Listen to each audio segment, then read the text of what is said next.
Queridos hermanos, bienvenidos a Faro de Esperanza. Hoy vamos a tocar un tema muy bonito porque siempre nos ponemos contentos cuando hablamos de la Virgen María. Vamos a tocar el tema de la Virgen del Carmen. Síganos para que conozcan todo lo referente a esta advocación tan querida por el pueblo de Dios.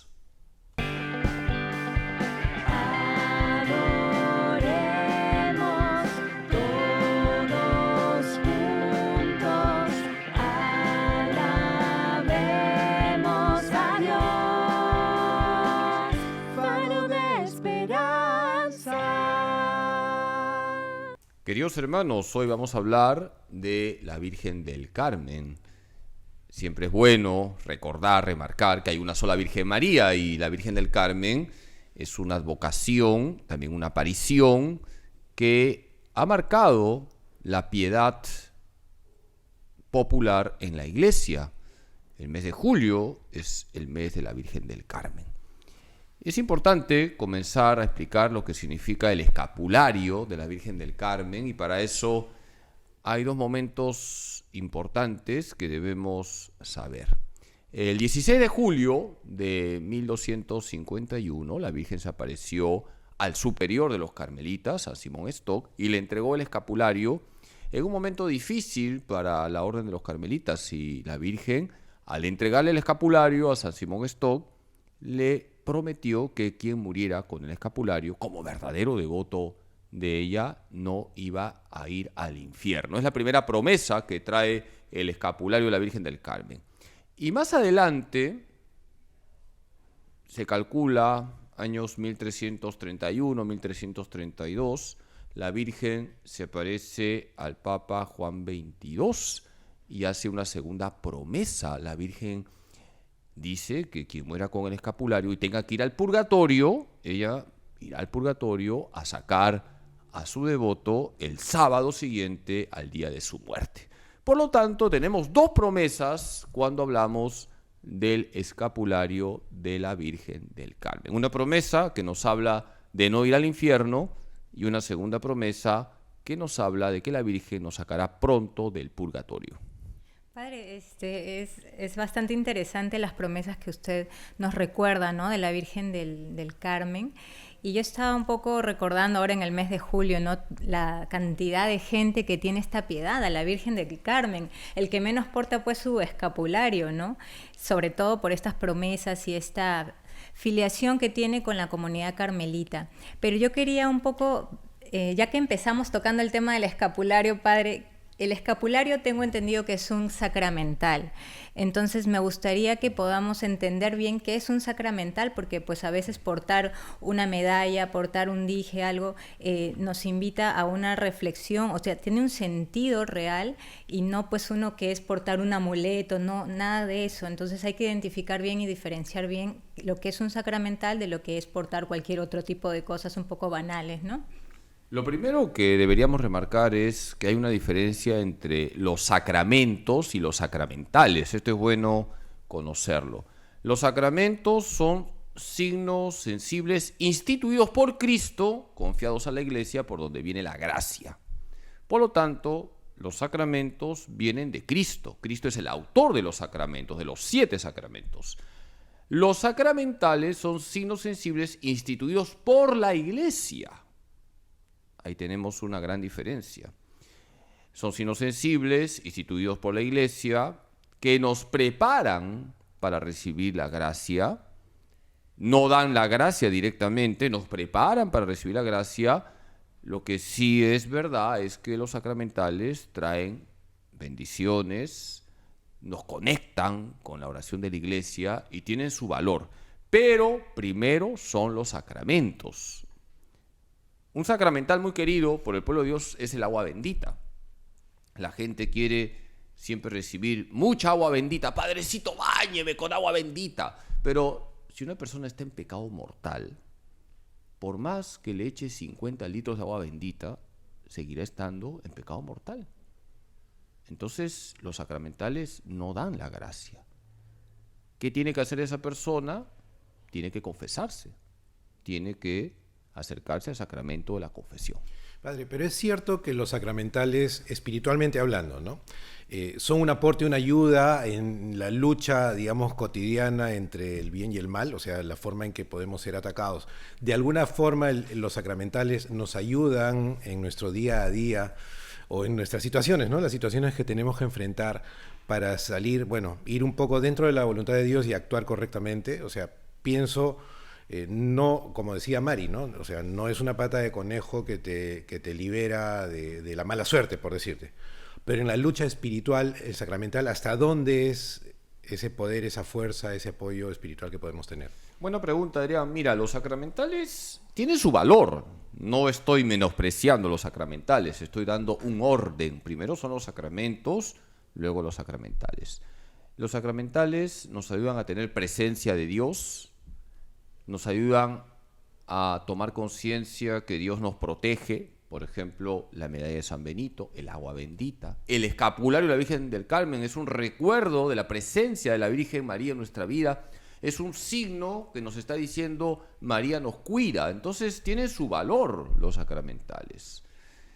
Y también los sacramentales, cuando son percibidos con fe, por eso, repito, tú lo has dicho, no son amuletos, son signos sagrados.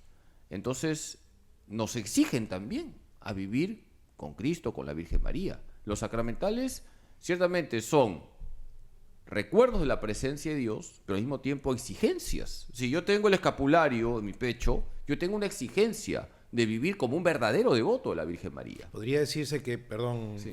que es el signo de un compromiso tácito que tú estás haciendo, vamos a decir, aunque pueda sonar feo, ¿no? Pero para obtener una gracia del Señor, un compromiso de tu parte también. Por supuesto, Podríamos cuando uno decirlo. recibe el agua bendita, por ejemplo, hay un compromiso. ¿Cuál? Yo recuerdo que he sido bautizado y recuerdo que el día de mi bautismo, de repente fueron mis papás y mis padrinos, yo era una criaturita, pero renuncié a Satanás y a sus pompas. Entonces los sacramentales tienen una función, una de ellas es recordarnos que debemos vivir con Dios y tenemos que esforzarnos por vivir en gracia de Dios. Padre, justo estaba leyendo yo que en el Concilio Vaticano II indican lo que es un sacramental, ¿no? Y también estaba tratando de entender de que pueden ser cosas o acciones, ¿verdad? O sea, puede ser el agua bendita, como lo ha mencionado, el escapulario, medallas, cruces, pero también el acto de la bendición es también un sacramental, ¿no? También había leído que era la señal de la cruz, o sea, eso también, esas acciones son consideradas sacramentales también. Sí, son gestos que la Iglesia ha instituido. Por ejemplo, un sacramental es la bendición con el Santísimo Sacramento. Es un sacramental, es un signo sensible que la Iglesia ha instituido. No estoy hablando de la misa, estoy hablando de la bendición con el Santísimo Sacramento. La adoración eucarística, ya lo hemos dicho en algún programa, es una prolongación de la Santa Misa. Entonces vuelvo a lo que he señalado, el orden. Primero es la misa. El sacramento. Si una persona me dice, no, padrecito, yo los jueves, como soy hincha de Siloé, voy los jueves a la adoración eucarística, pero los domingos no voy a misa. Pues está muy mal. Lo primero es la Santa Misa. Primero son los sacramentos. Luego vienen los sacramentales. Padre, si lo tampoco estaría de acuerdo. Exacto. Porque Claro. el centro de la Eucaristía, por Si supuesto no, que sí. le jalaría las orejas. Sí, no, claro. Sí. Yo quería entrar ya un poquito más de lleno. ¿Qué simboliza, o sea, físicamente, ¿no? El escapulario? Porque entendemos que es una manera, por decirlo entre comillas, abreviada de una vestimenta, de una protección, ¿no? Que la Virgen otorgó, que nos otorga a través de San Simón Stock. Cuéntenos un poquito de eso. El escapulario, tal como lo conocemos hoy, tú lo has dicho, es una versión resumida de lo que fue inicialmente, que era como una especie de hábito que colgaba sobre los hombros. Escápula, ¿no? Claro, de latín.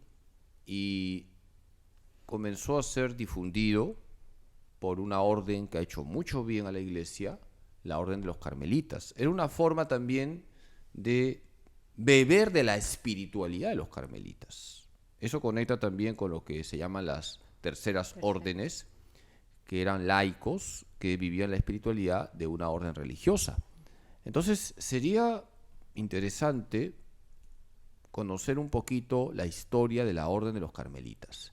Y esto, Mari, nos lleva a un monte, ¿no es cierto? Sí, padre, justo por ahí quería comentarle.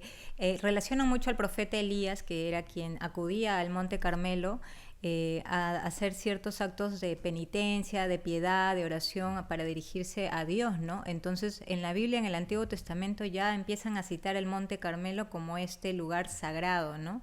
Entonces, no sé si hay, creo que en el primer libro de los Reyes está, en el 18, ¿no? Primera de Reyes, capítulo 18, nos encontramos con un pasaje que a mí me gusta mucho, me ha ayudado mucho en mi oración.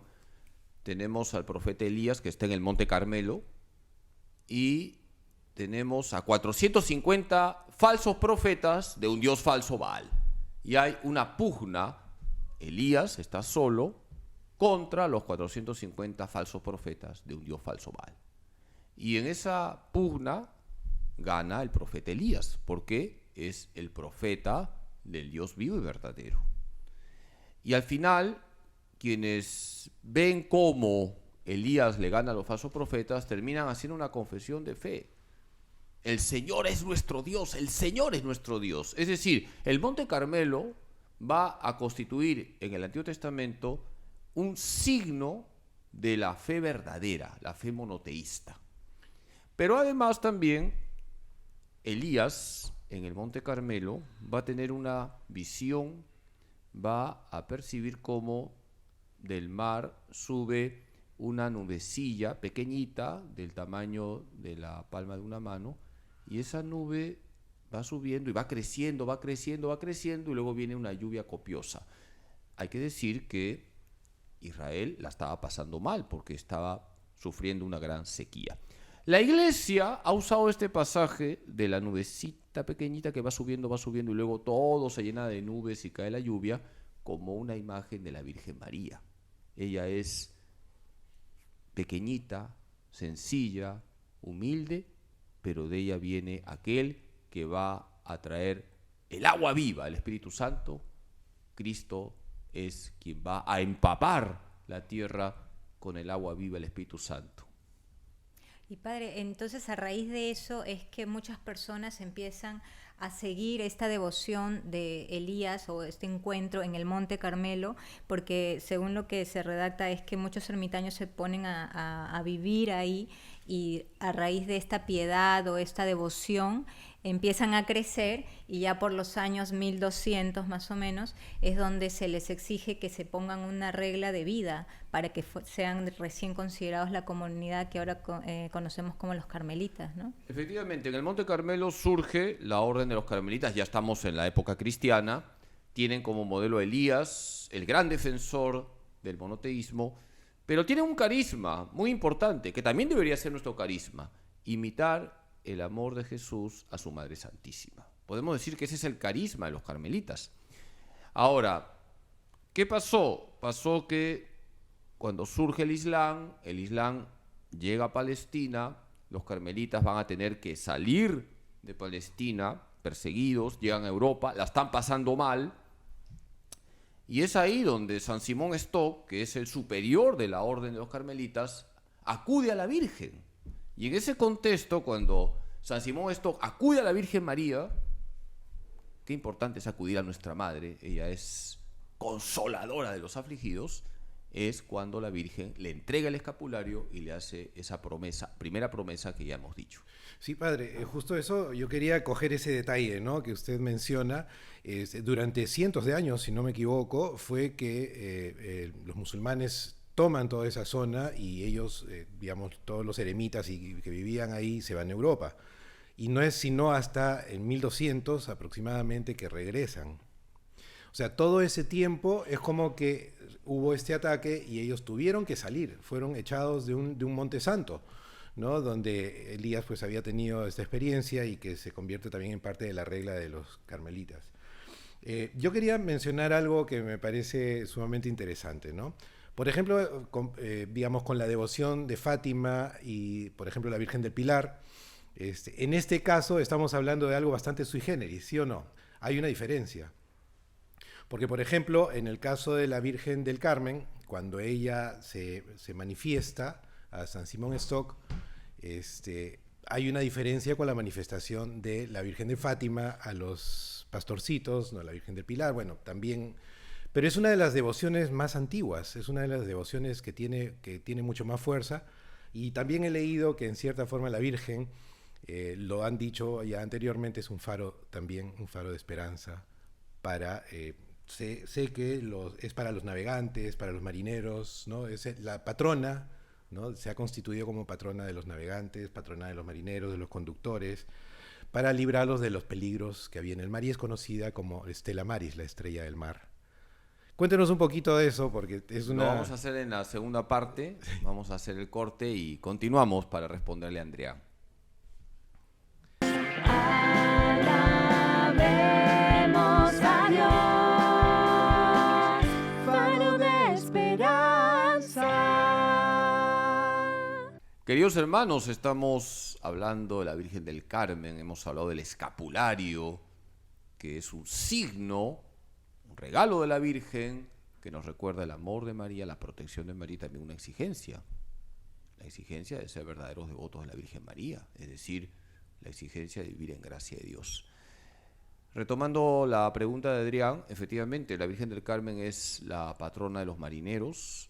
También la Virgen del Carmen está conectada con la imagen de ser faro de esperanza, de ser estrella del mar. Stella Maris se dice en latín. ¿Por qué? Porque antiguamente, cuando no había luz eléctrica, los marineros se guiaban por las estrellas para llegar al puerto. Si nosotros nos dejamos guiar por la Virgen María, llegaremos al puerto de la salvación, que es Cristo Jesús. Sí, padre, qué bonito, y también lo que mencionaba Adrián, ¿no? Es una de las devociones un poco más antiguas, ¿no?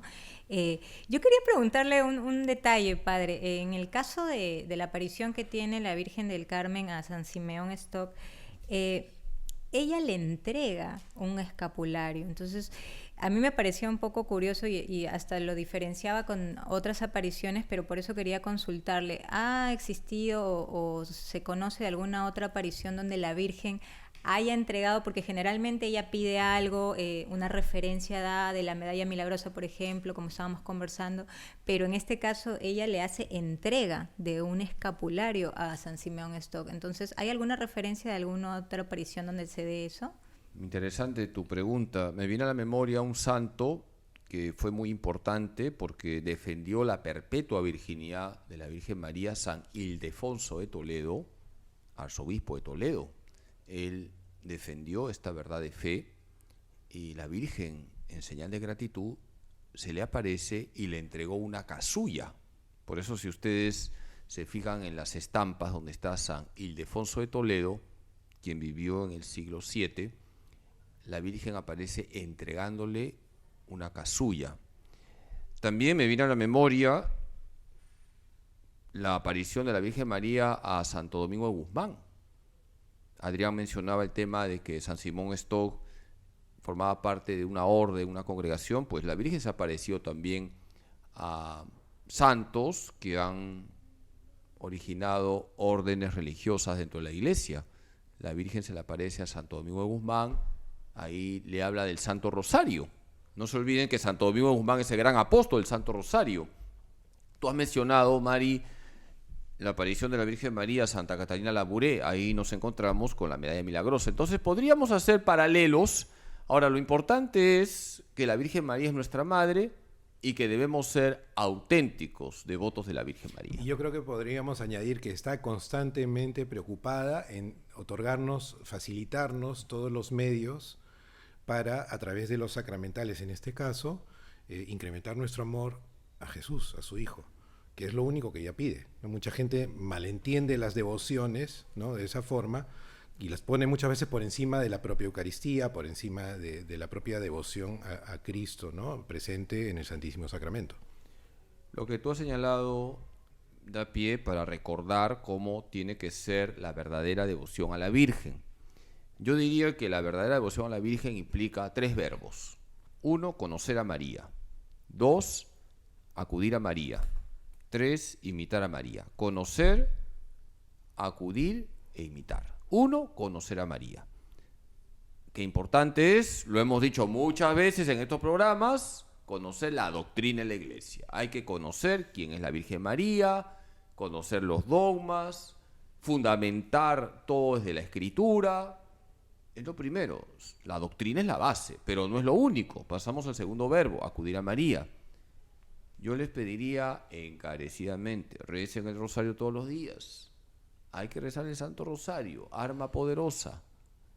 Y no nos quedamos solo con la doctrina y la oración, vamos al tercer verbo, imitar a María. Tenemos que imitar a la Virgen María, imitar las virtudes de la Virgen María, su fe, su esperanza, su caridad, su pureza, su humildad, su obediencia, su fortaleza, etcétera, etcétera. Una consulta de la historia de varios santos que conocemos. Muchos de ellos han pertenecido a la orden carmelita, ¿no? Me llamaba mucho la atención porque revisando algunas de las gracias que nos regala Dios a través de esta devoción a la Virgen del Carmen, por ejemplo, tenemos a una conocida santa que se le conoce como una reformadora de la orden carmelita, ¿no? Santa Teresa de Ávila, ha pasado también Santa Teresa de los Andes, Edith Stein, Santa Teresita del Niño Jesús, San Juan de la Cruz, entre otros santos, por los cuales incluso en las fechas donde se celebra estos santos se otorgan indulgencias gracias a la devoción de la Virgen del Carmen y porque han pertenecido a la orden carmelita. De repente por ahí nos puede un poco ilustrar. Has señalado algo muy interesante. Podemos ganar indulgencias plenarias, por ejemplo, el 16 de julio, pero también cuando se celebran a los santos carmelitas. Han mencionado algunos santos carmelitas. Santa Teresita del Niño Jesús se celebra el 1 de octubre, Santa Teresa de Jesús se celebra el 15 de octubre, San Juan de la Cruz el 14 de diciembre, y bueno, están los demás santos carmelitas, San Simón Stock, etc. Santa Teresa de los Andes.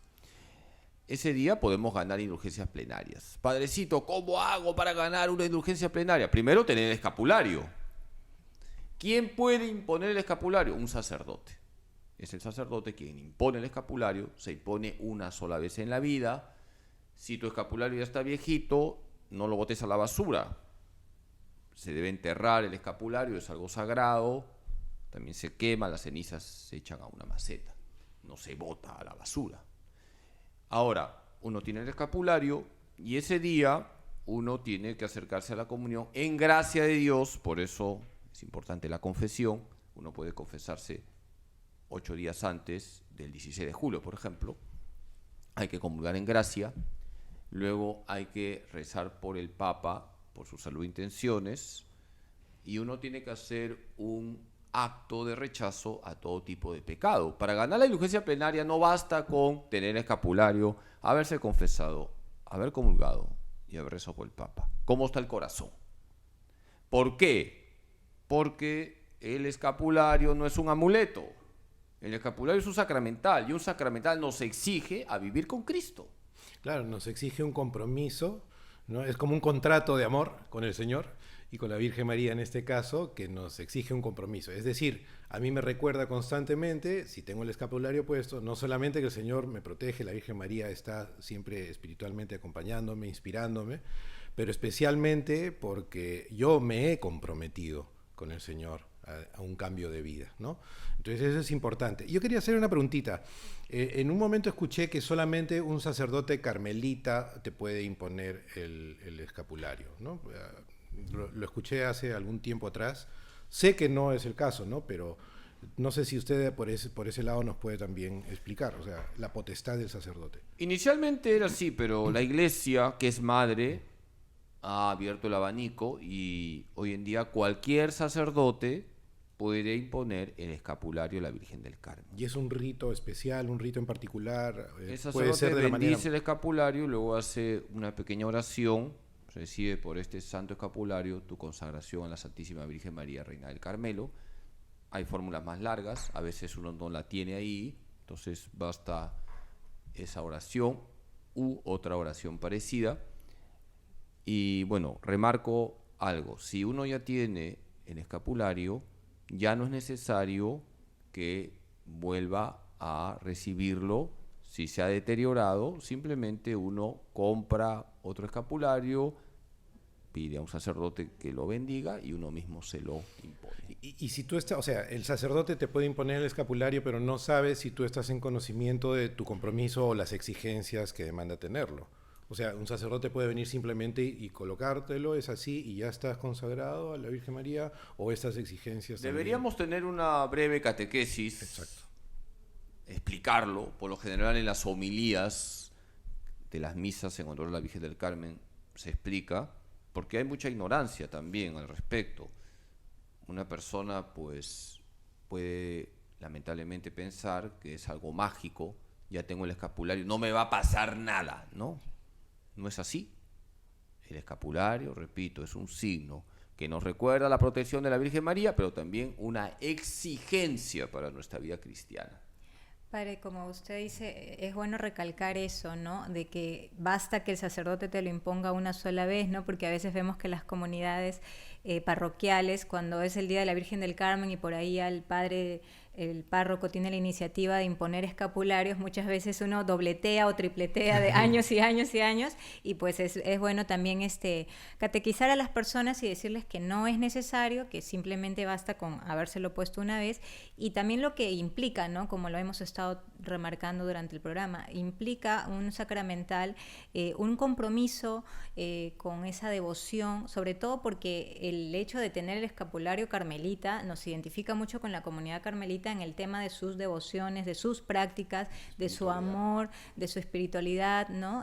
Sobre todo esa filiación con María, el amor a Jesús, a la Eucaristía, que es el hecho de estar en gracia, porque portarlo por portar tampoco significa pues un cambio en nuestra vida mágico, ¿no? Sino que implica un compromiso de espiritualidad con la iglesia, con Dios, ¿no? Entonces esas cosas siempre es bueno remarcarlas, Padre, porque finalmente nosotros desconocemos y al final se puede dar otro mensaje y uno puede creer que basta con tener el escapulario y ya estoy salvo y la vida eterna ya está ganada, Sobre ¿no? eso quería yo decir algo, Padre, porque un poquito para poner la cereza en la torta de lo que ha mencionado Mari.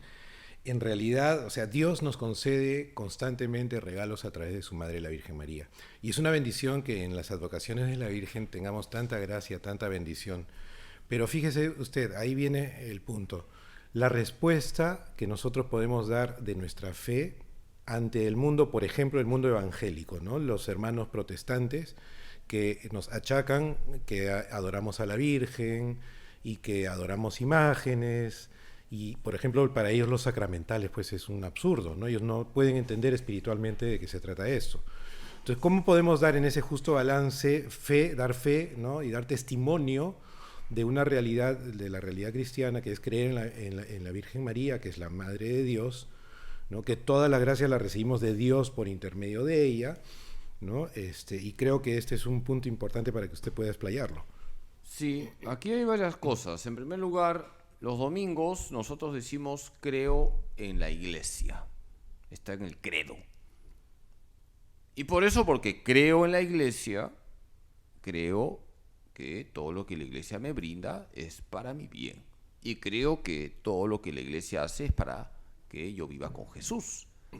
La iglesia ha instituido en su caminar en este mundo los sacramentales para que vivamos con Jesucristo. El agua bendita, el escapulario de la Virgen del Carmen, la medalla milagrosa, la bendición con el Santísimo, etc. Son medios. El fin, estar con Jesús. Ese es el fin. Entonces nosotros podríamos darle tela a los evangélicos para que corten la tela, es decir, caer en su juego, si no entendemos el sentido de los sacramentos. Darle las balas, Padre. Es como darle las balas A veces para que ocurre, sin mala intención, pero con mucha ignorancia, que la gente está más preocupada que el padrecito le eche agua bendita que, por ejemplo, en ir al Santísimo, en vivir bien la misa, es más importante. A veces ocurre. Uno está terminando la misa y uno ya ve ya algunas místicas que están saliendo de su banca para la sacristía para que el padrecito les eche agua bendita. Termina bien la misa. Es más, la bendición litúrgica, la bendición que hace el sacerdote al final, yo la hago todavía de tamaño natural, esa bendición es más poderosa que si te echara un rochabús de agua bendita. Entonces, a veces estamos como obsesionados con los sacramentales. Hay que colocarlos en su debido lugar. Son medios para un fin. ¿Cuál es el fin? Estar con Cristo. Y por eso la Eucaristía es lo máximo, porque el mayor encuentro con Cristo es el encuentro eucarístico. Sí, padre. Entonces, un poco para cerrar esta pequeña inquietud que le quería plantear, conocer a María, acudir a María, imitar a María, per se, por sí solo, tendría que ser el mejor testimonio del cristiano frente a las dudas de la gente sobre María, sobre Por la supuesto, devoción a y María. para responderte lo que has señalado, María es la criatura más cristocéntrica. Y esto hay que remarcarlo. Los hermanos evangélicos tienen un gravísimo error. Piensan que la Virgen le hace la competencia a Jesús, y no es así. María no le hace la competencia a Jesucristo. María es la primera que nos lleva a Jesús. San Luis María de Montfort lo va a decir de manera brillante. María es el camino fácil, sencillo, perfecto y directo para encontrarnos con Jesús. María es la criatura más cristocéntrica y la primera que nos lleva a Cristo. Por eso la importancia de tener una sólida devoción mariana. Sí, padre, y es bueno remarcar eso, ¿no? Lo que usted mencionó y Adrián lo acaba de repetir, conocer, acudir e imitar a María, sobre todo porque ella es depositaria de todas las gracias de Dios, ¿no? Entonces, a través de ella y con ella al lado de nuestra vida, de nuestro camino, siguiéndola como ejemplo, tratando de imitar las virtudes que ella tenía y el amor inmenso que ella tenía por Dios, es como nosotros como cristianos podemos conducirnos por el verdadero camino que nos lleva hacia Dios, ¿no? Sí, yo creo un poco también para ir terminando, padre, desde este humilde lugar, desde Faro de Esperanza, enviar un cariño a todas las comunidades carmelitas, a esta congregación tan importante en la vida espiritual de la Iglesia. Ya estamos en julio, este 16 va a ser su fiesta, y pues que el Señor los siga bendiciendo y dando frutos, ¿no? Que es lo que queremos aprovechar desde este pequeño lugar. Sí, yo tengo mucho cariño por la Orden del Carmelo. Mi parroquia de niño era la parroquia San José, Jesús María, de padres carmelitas. Mi mamá nos llevaba a mis hermanos y a mí a misa ahí. Conocí a los padres carmelitas. Ahí me impusieron el escapulario siendo un niñito. Y hay un testimonio en la vida de mi madre, ya que has tocado la orden de los carmelitas, que quisiera compartirlo. Mi mamá me cuenta que cuando era niña le vino una enfermedad y no podía caminar. Mi abuelo era médico y mi abuelo pues tampoco podía hacer nada, consultó también con sus colegas.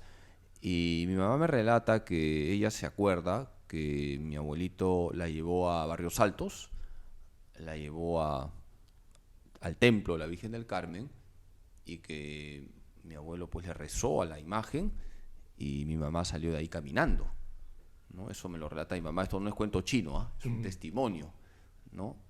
La mamá de quien sería luego madre de un sacerdote. Entonces la Virgen sigue actuando como en la boda de Caná.